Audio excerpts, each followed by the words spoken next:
두 번째 축복에 대해서 말씀을 드리려고 합니다. 보통 둘째보다 첫째를 좋아하죠. 첫째를 최고이기 때문에 그렇습니다. 최고니까. 그래서 넘버 원 하면 훌륭하죠. 청와대에서도 코드 원 하면 대통령을 상징을 한다고 합니다. 넘버 2는 2인자죠. 넘버 2. 만년 2인자는 이제 잊혀집니다. 스포츠에서도 금메달만 기억을 하죠. 사람들이 기억은 2등을 기억해 주지를 않습니다. 그래서 첫째, 최고 금메달을 사람들은 중요하다고 생각을 하죠. 집안에서도 첫째 아들, 장자라고 그러죠. 가문을 잇는 의미로 알고 있습니다. 우리가 무엇을 생각하거나 또 계산하는 것을 할 때 첫째 하면 첫째는 90% 이상을 생각을 합니다. 첫째가 90%라는 거죠. 사람 몸도 이제 사람 몸이 100냥 하면 눈이 90냥, 나머지를 10냥 치는 거예요. 그렇게 눈이 중요하다 이렇게 설명을 합니다. 그런데 저는 오늘 이 첫째가 최고라고 생각하는 이 세상적인 그런 생각에서 새로운 시각을 소개하려고 해요. 새로운 시각. 한번 따라해보세요. 새로운 시각. 새로운 시각. 새로운 시각은 첫째가 중요한 게 아니라 모든 게 다 첫째가 중요한 건 아니에요. 그래서 저는 오늘 두 번째 축복을 소개를 하려고 해요. 성경을 보면요, 첫 번째보다는 두 번째를 강조하는 관점이 있어요. 성경은 첫째를 육신적으로 표현하는 그런 대목들이 많이 있습니다. 첫째 사람 이름이 뭐예요? 첫째 사람, 첫사람? 네, 아담이라고. 아담. 이 첫사람 아담은 육신적인 사람으로 표현을 했습니다. 아담은 육신적이기 때문에 하나님의 명령을 끝까지 지키지를 못했어요. 순종하지 못하고 원죄, 사람 인류의 원죄를 지은 사람이에요. 그래서 인류에게 원죄를 가져온 사람이 바로 첫째 사람 아담이에요. 그리고 이 아담이 첫째 아들 이름이 뭐냐면 가인이에요. 가인도 하나님 앞에 둘째, 이제 자기 동생인 아벨도 하나님 앞에 예배를 드렸고 가인도 하나님께 예배를 드립니다. 그런데 하나님께서 가인의 예배를 안 받으시고 둘째인 아벨이 제사를 받았다고 했어요. 그러니까 가인이 내가 뭐 잘못한 게 있나, 하나님의 뜻이 뭔가 이렇게 찾지 않고 감정이 확 그냥 화가 나가지고 그냥 감정적인 걸 드러내버리고 말았어요. 그래서 들에서 자기 동생인 아벨을 살인하는, 죽이는. 첫째 사람, 첫째 아들 가인이 살인을 하는 거예요. 또 이삭의 첫째 아들이 이름이 뭐죠? 에서. 에서도 성경에 보면 성공하지 못한 모습을 보여요. 장자권을 동생인 야곱에게 뺏깁니다. 사실 뺏기기보다는 그거를 좀 중요하게 생각하지 않았기 때문에 팥죽 한 그릇에 팔아버렸죠. 이스라엘의 첫째 임금 이름이 뭡니까? 사울. 사울도 처음에는 겸손하고 생김새도 아주 키도 다른 사람 머리 위, 다른 사람 머리가 어깨에 닿을 정도로 키도 크고 준수하고 심지어 겸손하기까지 했는데 나중에는 교만해서 시기하고 다윗을 시기하죠. 질투의 사람이 돼서 나중에는 귀신까지 쓰이는 그런 사람. 그래서 첫째 임금으로서 본을 보이지 못하는 그런 모습이 바로 사울 임금입니다. 이 성경에서 보면 이렇게 첫째 사람에 대해서, 첫 번째에 대해서 육신적인 모습으로 표현을 하고 죄를 짓는 사람의 모습으로 표현한 그 이유, 그 의미가 있지 않을까 한번 생각해 볼 수가 있어요. 왜 그랬을까? 왜 첫째 사람들이 이렇게 많이 실패하고 쓰러졌을까? 하나님께 죄를 범했을까? 이것은 제가 어떤 이유가 있지 않을까 생각을 해보니까 제가 해석할 때는 이런 것 같아요. 첫째는 훌륭하잖아요. 그렇죠? 훌륭하고 존귀하고 아주 소중해요. 그런데 이 훌륭하고 소중한 거, 이 존귀한 거는 그것은 인간의 것이 아니라 하나님의 것이기 때문에 그렇지 않아요. 인간이 그걸 누리려고 하니까 하나님이 이렇게 실패를 통해서, 실패하는 모습을 통해서 우리를 인도하려고, 가르치려고 하시는 모습이 아닐까. 그런 생각을 해봤습니다. 전도서를 보면요. 전도서의 그 주제가 뭐예요? 전도서는 우리가 지혜서라고 부르는데 전도서는 헛되다 그래요.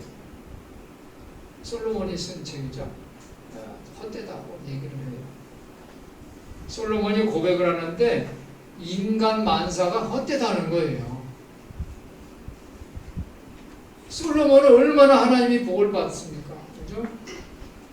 지혜를 달라고 게 지혜를 주시고 구하지 않는 부와 권세와 장수 모든 복을 축복을 다 그냥 풍성하게 받은 사람이 바로 솔로몬이거든요.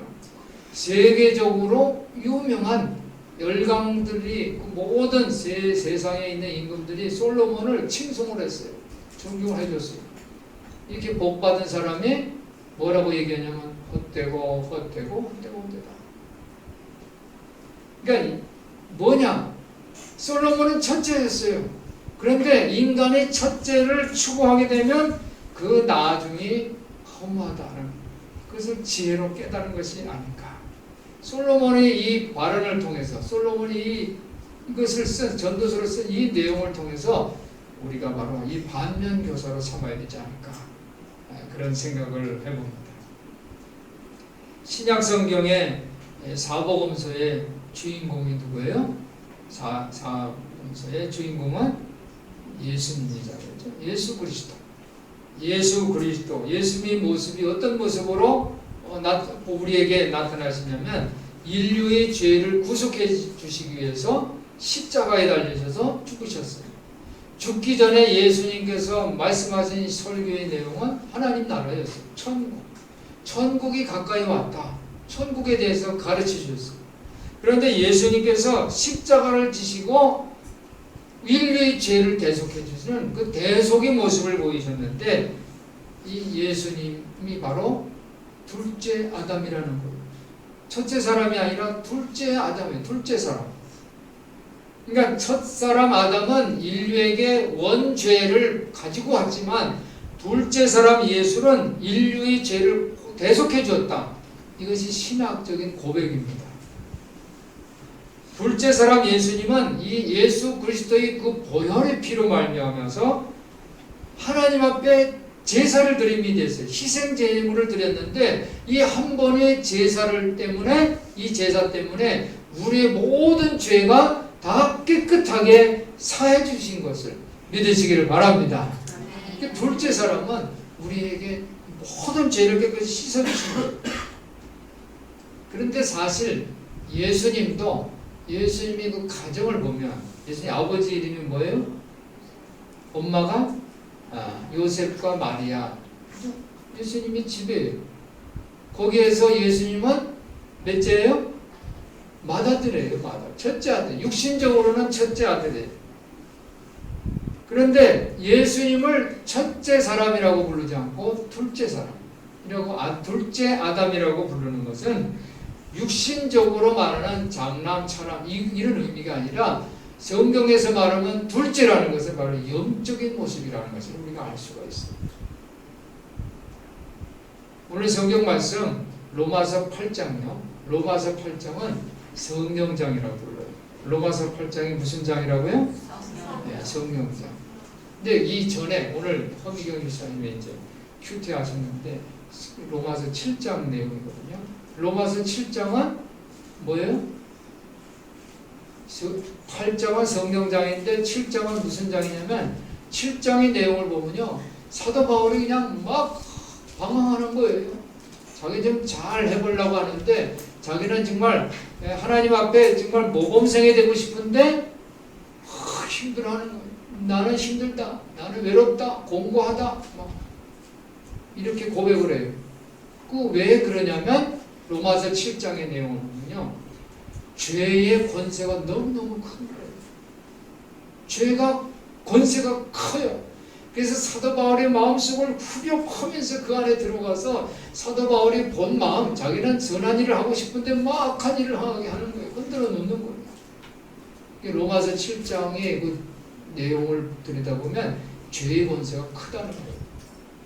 죄 때문에 인간이 뭘 좀 해보려고 해도 안 된다는 거예요. 그런데 8장에 들어와서는 무슨 장이라고요? 성령장. 성령장. 8장은 성령장입니다.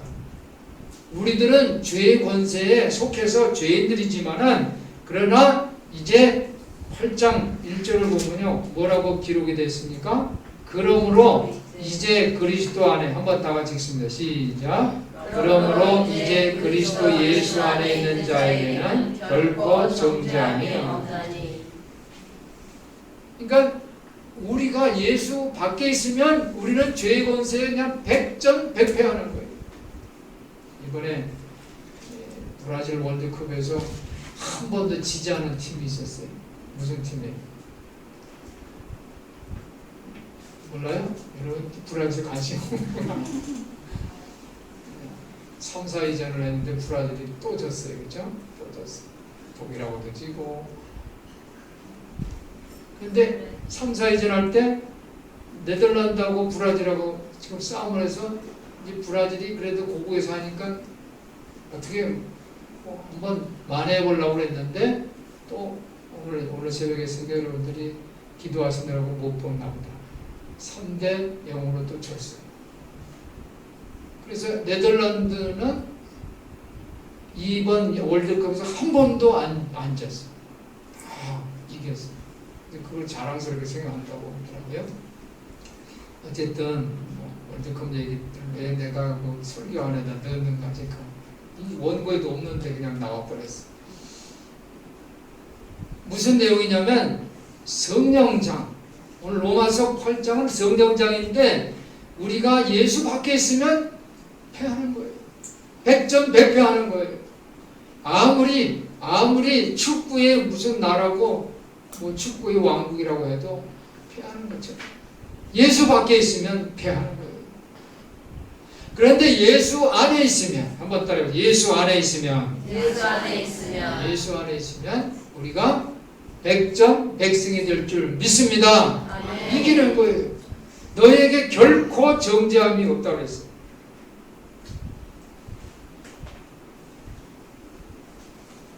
사도 바울은 자기 내면에 침투하고 있는 이 죄의 존재 때문에 막 절규를 하는 거예요. 나는 너무 힘들다고, 공고하다고.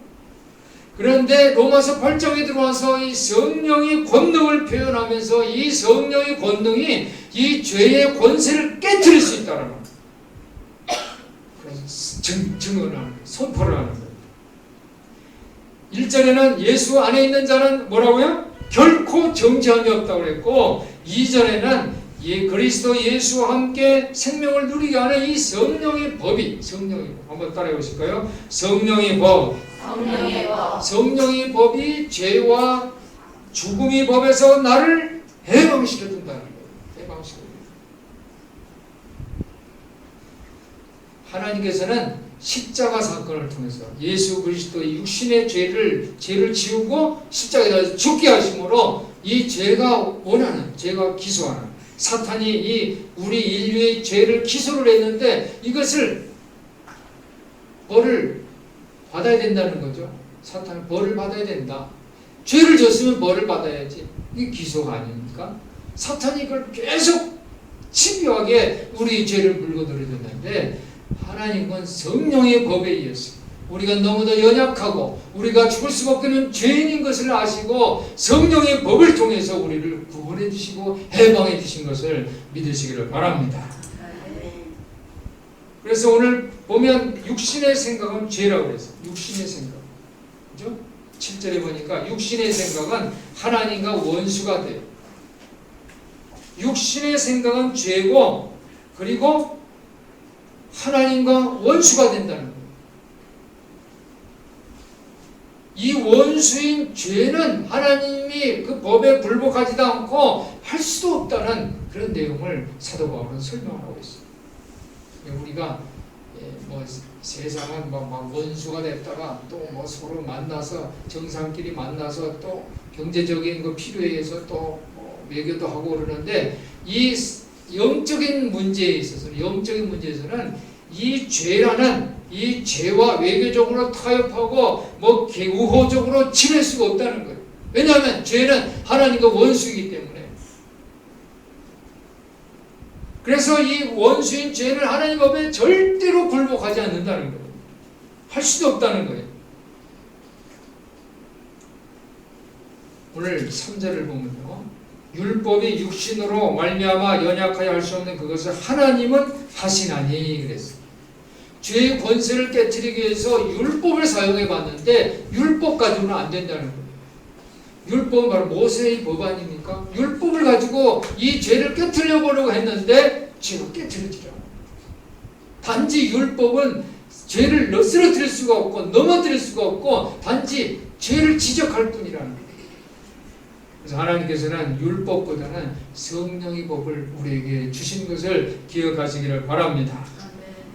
그래서 하나님께서 이 죄의 권능과 이 맞서 싸우는 것을 효과적으로 하기 위해서 이 땅에 하나님 아들을 보내신 거예요.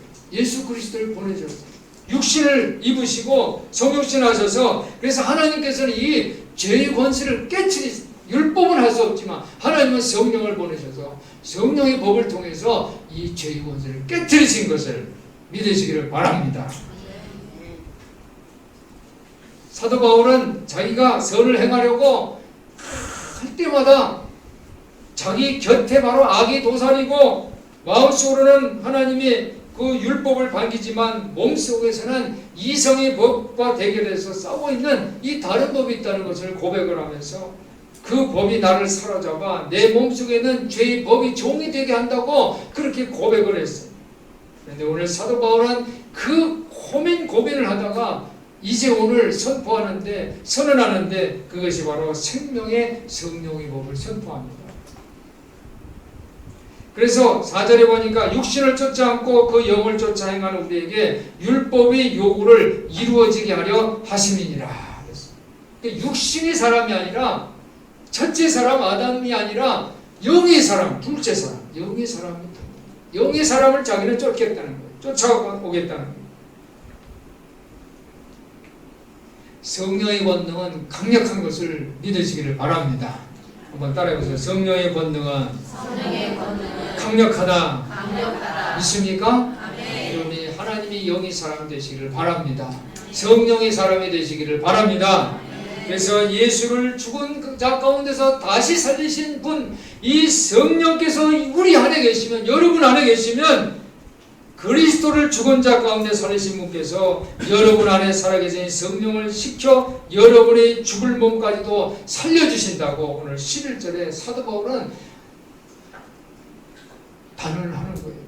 선언을 했어요.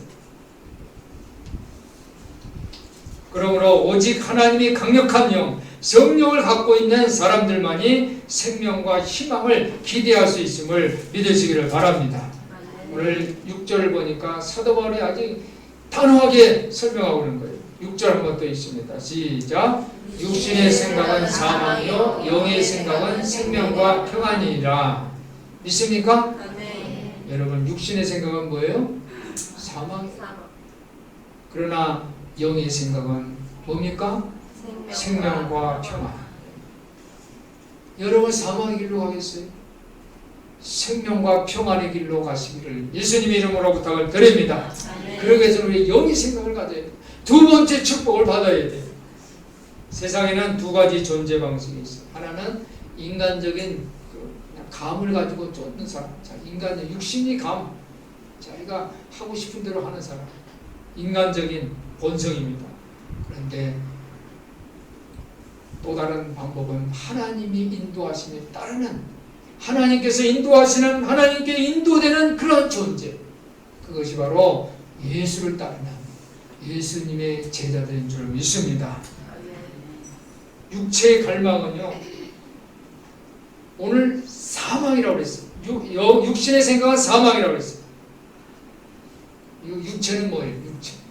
육체는 어떤 육적인 것을 이제 얘기도 하지만, 육체는 사람이 몸이잖아요. 몸. 그죠?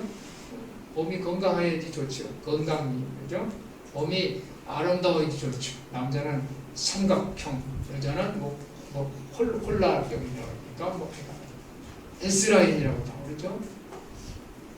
그거를 추구하는데, 그렇지 않는 육체적인 콤플렉스를 갖고 있는 사람들은 그 육체의 건강미와 아름다운 미를 추구를 해요. 그 목표가 될 수 있어요. 그렇지만 그것을 갖고 있는 사람, 그 갖고 있어서 아름답고 건강한 사람들은 이게 하나님이 나한테 주셨다. 그래서 내가 섬기기 위해서 이렇게 생각하고 이게 자기의 권위다고 생각하는 그 사람들은 그들의 인간성은 부패할 수밖에 없다는 거예요.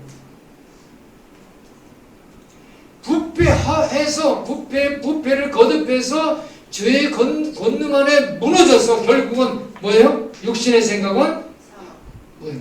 사망이라는 거예요. 어떤 분이 그래요. 교회가 젊어졌다고 조화를 해요. 이제 목사님이 은퇴해가지고 젊은 목사님이 오니까 우리 교회가 젊어졌다고 막 조화를 하고 자랑을 해요. 근데 제가 옆에서 들어보니까 그 은퇴한 목사님 거기 앉아 계시는데 참 막 그렇게 자랑을 하니까 그 목사님 좀 소외되는 그런 느낌을 받았어요. 너무 육체에 주목하게 되면요, 나이 드신 분들에게 아픔을 드리는 거예요. 교회가 나이 된 사람을 배척하고 젊은이들만 찾게 된다면 어떤 면에서는 육체를 따라가는 거예요. 물론 교회가 젊어지는 게 좋아요. 주일학교가 그들이 바글바글하고 좋아요. 40대, 30대가 바글바글 좋아요. 구름같이 몰려들면 좋아요. 근데 그것을 너무 그것만 추구하다가 나이 드신 분들을 소외시키는 그런 죄를 범하는 거예요. 우리 신앙생활은요, 주일학교만 가지고 할 수 없어요. 물론 주일학교에서 살아야 돼요. 30대, 40대가 막 많으면 좋아요. 그런데 신앙생활은 어느 한 부분이 아니라 뭐예요? 요람에서 무덤까지. 전 과정에 요람에서 무덤까지. 태어났을 때부터 죽기 전까지, 무덤에 갈 때까지. 이 전 생활, 이 전 과정이 바로 신앙생활의 여정이에요. 그냥 젊은 사람으로 딱 태어나서 젊은 사람으로 딱 죽는 게 아니잖아요. 그렇죠? 아기로 태어나서 나이 들어서 죽는 거죠. 이 모든 과정이 바로 성화의 과정이에요. 성화의 과정. 한번 따라해 보실까요? 성화의 과정. 성화의 과정. 어린 아이도 성화의 과정, 나이 드신 노인 어르신들도 성화의 과정. 그리고 이제 예수님이 이제 우리가 하늘나라로 가면 하나님께서 우리를 영접해 주시는데 그게 바로 영화의 삶이 되는 거예요. 영광스러운 삶을 사는 거예요. 오늘 사도 바울은 육체적인 것에 마음을 쓰는 사람은 하나님이 율법에 순종하지도 않고 또 복종할 수도 없기 때문에 하나님과 원수가 된다고 했어요. 7절 육신의 생각은 하나님과 원수가 되나니 이는 하나님의 법에 굴복지 않고 하나 할 수도 없다고 했어요. 그러면서 오늘 사도 바울은 두 번째 축복을 소개하는 거예요. 두 번째 축복. 한번 따라해 보세요. 두 번째 축복. 두 번째 축복. 네, 우리 성도들이 두 번째 축복의 주인공들 되시기를 예수님 이름으로 축원합니다. 네. 두 번째 축복은 뭐냐? 그것은 바로 성령을 따라 사는 사람. 성령을 따라 사는 사람, 예수 그리스도 안에서 성령을 따라 살아가는 사람은 인간적인 본성이 아니라 하나님으로부터 성령을 따라 사는 사람은요, 하늘의 문이 열리는 거예요. 할렐루야. 아멘. 하늘에서 문이 열리면요, 엄청난 축복의 주인공이 될 줄 믿습니다. 아멘. 생명과 평안입니다. 할렐루야. 아멘. 육체적인 것에 마음을 쓰면 죽음이 오고 영적인 것에 마음을 쓰면 생명과 평화가 옵니다 라고 사도 바울은 강력하게 주장하는 거예요. 고백하는 거예요. 영적인 사람 사도 바울의 고백을 저와 여러분도 하시기를 예수님의 이름으로 축원합니다. 아멘. 사도 바울은 이 믿음의 삶의 과정에서 어떤 전환점이 있어요. 아주 중요한 이슈가 있었는데 그것은 바로 예수님 만나기 전에는 사도 바울은 유대교인이었어요. 아주 철저하게 유대교인이어가지고 열심으로 아주 그냥 열심당원이에요. 그런데 예수님을 믿는 그리스도인들은 막 잡아다가 감옥에 가게 하고 돌로 쳐 죽이고 정인까지 하고 심지어 스데반을 죽일 때 사도 바울이 정인을 섰잖아요. 그 자리에 있었다고. 그런 사람이 회심을 했어요. 죄로부터 돌아섰어요. 회심을 하고 그리고 나는 예수님을 따르겠다. 거듭나서 예수를 따르겠다고 결심을 했어요. 이런 전환점이 있는 이 사도 바울이 오늘 고백하는 가장 중요한 포인트가 바로 육신적인 마음을 쓰면 죽음이 오고 영적인 것을 생각을 하면 생명과 평화가 온다. 할렐루야. 아멘. 우리 성도들이 성령 안에서 살아가시기를 예수님의 이름으로 축원합니다. 아멘. 이 성령, 우리 기독교 대한성결교회에 보면 성결이라는 이름이 성결. 성결은 바로 하나님이 우리에게 주신 이 성령이 사람, 두 번째 축복의 주인공이라는 그런 의미가 있어요. 우리 믿음의 3대 선조들은 이 믿음의 길, 두 번째 축복의 길을 이해를 했어요. 이 성결은 하나님의 뜻에 완전히 굴복하는 거예요. 첫 번째 축복은요, 육체적인 거예요. 그래서 넓은 길, 그 길을 넓은 길이라고 해요. 두 번째 축복은 영적인 거예요. 좁은 길이고 곧고 좁은 길이에요. 우리 성도들이 이 곧고 좁은 길, 이 생명과 평안을 주는 두 번째 축복의 길, 생명의 길로 오시기를 주님의 이름으로 부탁을 드립니다. 아멘. 우리 큰 사람교회 성도들이 이 두 번째 축복의 주인공들 되시기를 축원합니다. 아멘. 그래서 성령이 내주하면 이 영적인 존재가 돼서 성령님이 우리 마음속에 들어와서 말씀하시는 그 음성을 들을 수가 있어요. 그래서 하나님 앞에 우리는 이 존재가 거룩하게 되는 거예요. 그런데 이 두 번째 축복은 인간이 좌지우지하는 게 아니에요. 인간이 어떻게 할 수가 없어요. 두 번째 축복은 하나님의 선물인 줄 믿습니다. 그러니까 예수 그리스도 안에 거하면 하나님이 하늘문을 여셔서 마음껏 부어주시는 하나님의 선물인 것을 믿으시기를 바랍니다. 우리 성도들이 두 번째 축복을 위해서 기도하시기를 바랍니다. 성령 충만을 위해서 기도하시기를 바랍니다. 그래서 하나님께서 우리에게 이 두 번째 축복, 성령이 충만한 그런 영적인 은혜를 주시는 것을 여러분들이 기대하고 이 시간 하나님 앞에 기도하는 결단의 사람 되시기를 예수님의 이름으로 축원합니다. 기도하겠습니다. 하나님 아버지, 우리 모두 하나님 앞에서 두 번째 축복의 주인공들 되게 하여 주시옵소서. 육신적인 것에 마음을 쓰면 죽음이 오고 영적인 것에 마음을 쓰면 생명과 평화가 온다는 이 사실 바울의 고백이 우리 모두의 고백이 되게 하여 주시옵소서. 우리 주 예수 그리스도 이름으로 기도하옵나이다. 아멘.